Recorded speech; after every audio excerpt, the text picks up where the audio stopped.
Kusooka njagala okusaasira ab'enju y'omugenzi Maama Jane Kajoyina, abaana bonna okusingira ddala muto wange omutujju, omuyimbi, omu ku bayimbi bensinga okwagala mukwano gwange olw'okufuvirwako maama waabwe afudde olunaku lwa leero nga bamusanze akaze mu buliri. Kyannaku nnyo nti maama afudde naye buli omu abeera n'olunaku lwe.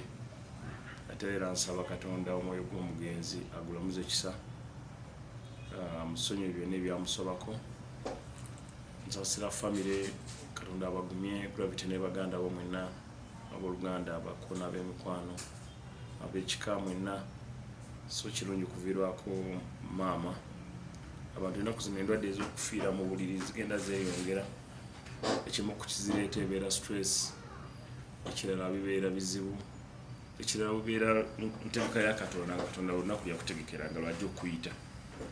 Ebiseera ebisinga abantu abafiira mu buliri bafa bulungi nti tebalwala kuwulira bulumi obwo, naye tewali muntu ayagala omuntu afe. Okusingira ddala omuntu aba ayagala alwaze ku muntu we. So katubasabire era Gravity Mukama akugumye ne baganda bo mwenna.